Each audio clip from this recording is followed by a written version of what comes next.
Are you broke? Yeah, me too. In this video, I'm going to show you guys how to get started sim racing on a cheap budget, medium budget, and a higher budget. So stay tuned. So if you're super broke, I'm talking about you got nothing. You don't have a PlayStation, PC, Xbox, anything. What I recommend for you to do is to get a cheap console. You can get Xbox or PlayStation, and then just stug it out with the controller. For your monitor, you can just use your TV. Or if you really want to get a little more bougie, you can get a nice little gaming monitor from Facebook. You can literally start sim racing on a budget of maybe $200. Just use the controller for the beginning. In terms of games and stuff, you can always do, you can always do Gran Turismo 7, or you can do Forza Motorsport or Forza Horizon, and that will at least allow you to get your feet wet in sim racing. If you're playing on PC, you can also do Assetto Corsa, which is kind of like a game where you can do the no hezi. You can download a lot of mods. I think the game goes on sale all the time on Steam. So definitely a good game if you're on PC and you're on a budget. But yeah, that's pretty much it for a budget. I mean, I would say just get a console. That's probably the best way to start sim racing. If you have nothing at all, you have no equipment at all, I think that would be the best way to start.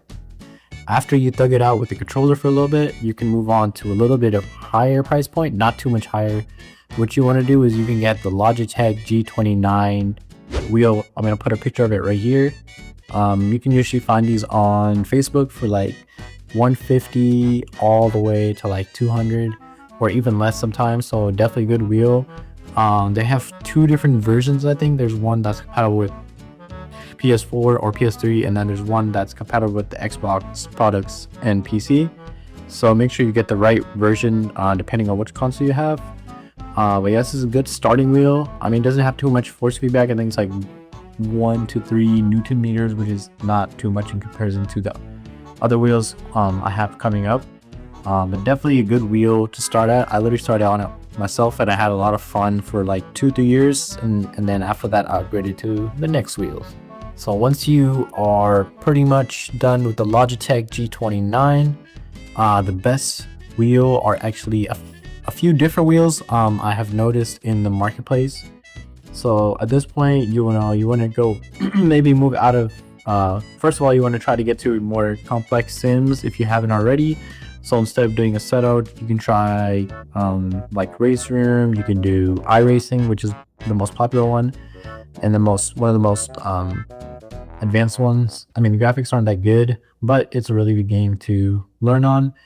I'm trying to think, but yeah, the best wheel after that would be one of the 5 Newton meter wheels that have direct drive. So the Logitech G29 uses a belt-driven wheel, as opposed to direct drive, which is actually using a magnet. So the force feedback is a lot stronger. You will feel a lot of more details in the road, and it's a way different experience. It's like night and day. But yeah, let me list some of these wheels off. So the wheels I have listed on some of the research I did. So I have the Moza R5 bundle. You got the Fentech CSL DD, which is the one I used for a long time. Then you also have the Moza R3 bundle, which is similar to the R5 bundle, but it's a little bit less power. And then you also have the Logitech G Pro or RS350. So the main differences between the wheels are going to be upgradability and price. Pretty much for these wheels, they will start around 3 to 8 to 11 Newton meters, depending on which one you get. I think the Fentech, you can get a little boost kit. I had that one too. It went to 8 Newton meters. Then the Moza one goes to 5.5 Newton meters.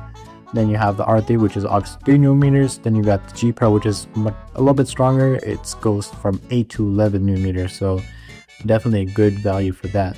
But the thing is, when you guys start going into these direct drive wheels, you need to get something stronger than a desk to hold them. So for example, the Logitech G29, you can literally just clamp it onto a desk. It has the clamp, and you won't really need any extra mounting reinforcement because it doesn't have that much power. But once you go to the direct drive side, obviously you need to have a little bit of stronger place to mount it. So at that point, once you get this level or this tier of wheelbase, you definitely want to invest in some kind of at least a wheel stand, or try to go for like one of the cheaper cockpits that are like foldable maybe. That way you can get a feel of what type of wheel you want. If you want like circuit one, do you want a formula style one, and you can get used to the power of it. And then also like assuming you're still using the TV or the monitor, at this point it might be a good idea to start looking into, you know, more monitors or like curved monitor. You can also do VR, which is actually a pretty cost-effective method to get the immersion instead of going for the all-out triple monitor wheel, the seat and everything. But I mean, at this point on your sim racing journey, like after you're done spend this amount of time, you'll know exactly what you want to do in terms of the path after this. So if you want to go to the triple monitor, if you don't want to do sim racing at all, if you want to upgrade your wheels. But yeah, at this point, also another thing I forgot to mention is try to upgrade your pedals before you upgrade your actual wheel itself. So a lot of these pedals or these bundles, wheel bundles, will come with not very good pedals. They will come with pedals that do not have load cell. Pretty much load cell just means that instead of measuring the distance of the brake, it uses force. So however hard you push on the pedal, that's how it's going to measure the actual braking pressure.